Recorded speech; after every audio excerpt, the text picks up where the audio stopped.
Monday, February 13, time for my weekly mishmash, my weekly wrap-up. This is the video about the books that I read last week that I finished yesterday or a day before yesterday, and the ones that I pick up today and next week. So let's get this started.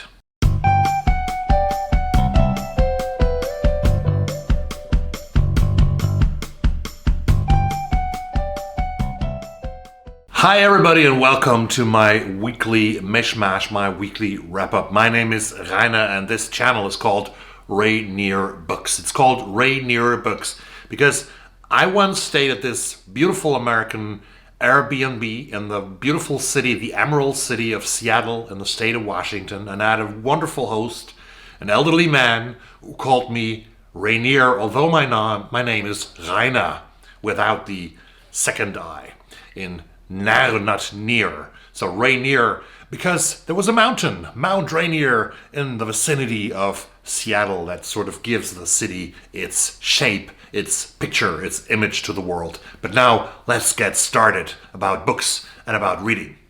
So last week I finished, actually yesterday was the toughest, the best reading day I had this year. February 12th, 2023 was the day when I finished not one, but two books. And I read most of the part of a second book. This is my telephone with some messages. I finished Michael Connelly's new novel, Desert Star, which I will make a single review about for all the fans of thrillers and Michael Connelly. And I finished the book, a Swedish book called Mitt, Ibland, which is called Right Among Us by the lawyer Evin Cetin, written together with the journalist Jens Liljestrand. And I'm going to tell you about both of these books. Let's start with Michael Connelly's book, Desert Star.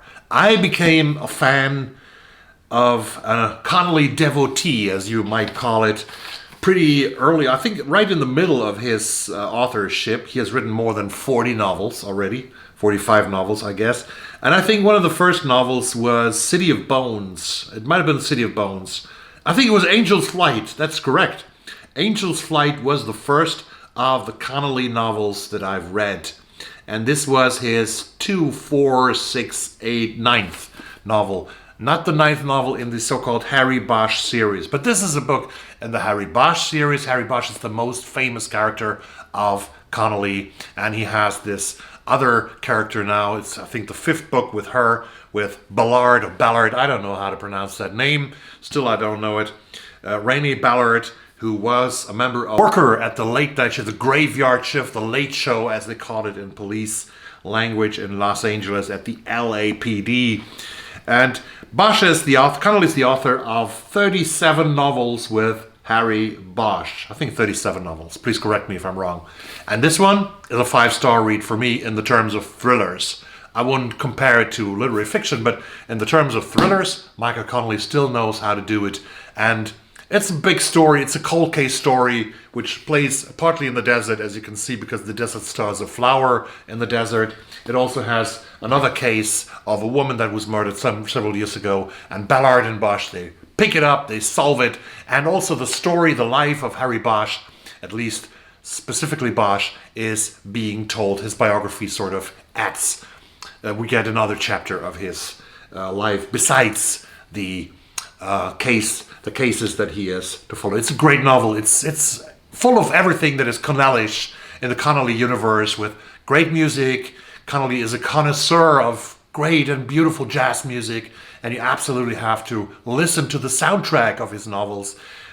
I am not a jazz fan, but I always encounter amazing jazz music in the works of Michael Connelly, and that's one thing why I read these books. But the other thing is that they are so exciting, they're so thrilling, and they are page-turners, and yes, we love them. And this man, Michael Connelly, who lives in Florida, but also in Los Angeles, who started out as a crime writer for the Los Angeles Times. He has sold not 1,000, not 1 million, but 10 million, but 80 million books. 80 million copies. And the second book that I finished Yesterday, I was reading almost all day. You can ask my daughter. I was sitting almost all day in my beautiful chaise-along, in my beautiful chair. It was a Swedish book called Mitt, Ibland by Evin Cetin, which means right among us. Evin Cetin is a young lawyer here in Stockholm, but she also tried her luck as a politician. She tried to get elected for the European Parliament,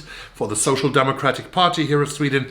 This is another work, another book where somebody tries to describe the huge tragedy that we encounter in Sweden in these days, when the beautiful imagery of Bullerby, of Astrid Lindgren's novels, with Pippi Longstocking, of the Bullerby stories that lead us back to the beginning of the 20th century, to small farms in Småland where all the children were blonde and blue-eyed and lived beautiful lives, and the worst thing could happen, that was maybe when they sort of discovered a frog in the kitchen or something like that. When this picture, this image of Sweden that's still existing out there, this image has changed so much over the last couple of years.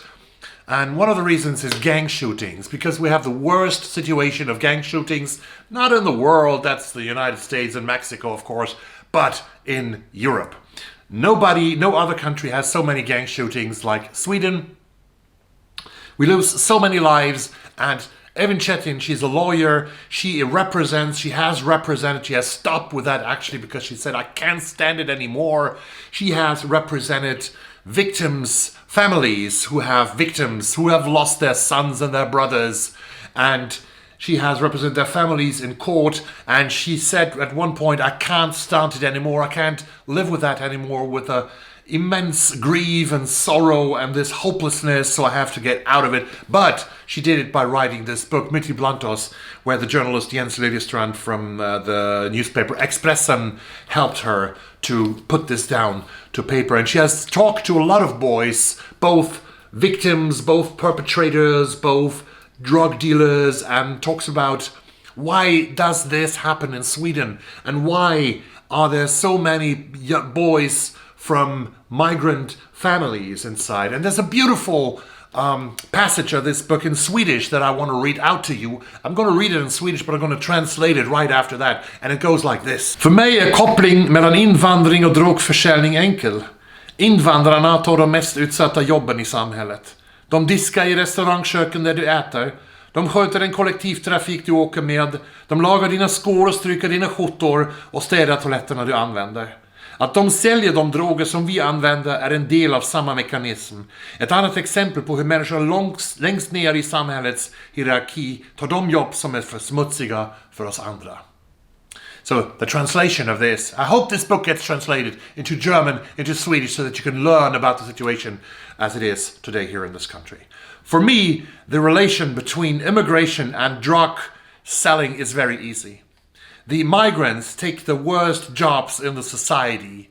They are washing the dishes in the restaurants where you eat. They sort of do the public transport that you take to your work. They fix your shoes. They iron your shirts. And they clean the toilets that you use.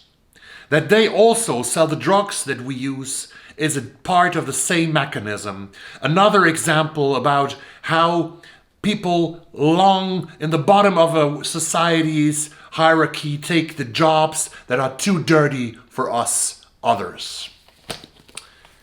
Mitt Ibland oss is a great book about the situation in Sweden. It made me very, very sad, but it also makes me feel a little bit of hope that we're analyzing the situation and that there are minds and people who try to get out of this. And we understand that we all have to work together to end this situation. And the main problem is not the people, wherever they come from, who shoot each other. The main problem is drugs, drugs, drugs. That's the problem. As long as there's a use of drugs by rich Swedish people out there in the society, in pubs and hotels, in ski resorts, as long as there is a demand, there will be people who sell this stuff to them. And there will be people who compete with it. And there will be people who start fighting each other and kill each other. And they get lower and lower in the ages. So we have now 10-year-old boys who sort of hide weapons and who portion drugs for the dealers. We have 14, 15, 16-year-olds who become murderers. And we have to do something about it. Mitt Ibland is a great book that tells us once more here in Sweden that this happens among us. It's not something that we can say, oh, it's in the suburbs, you know. These people are doing that. Not true. We are a part of this. They are a part of us. And we all sit in this together. So I like this book very much. I hope that it gets translated. The other books that I picked up, a book that I picked up yesterday, after a sloppy reading sort of phase where I didn't read so much, I said I'd pick up some books now that I'm going to read, I'm going to love.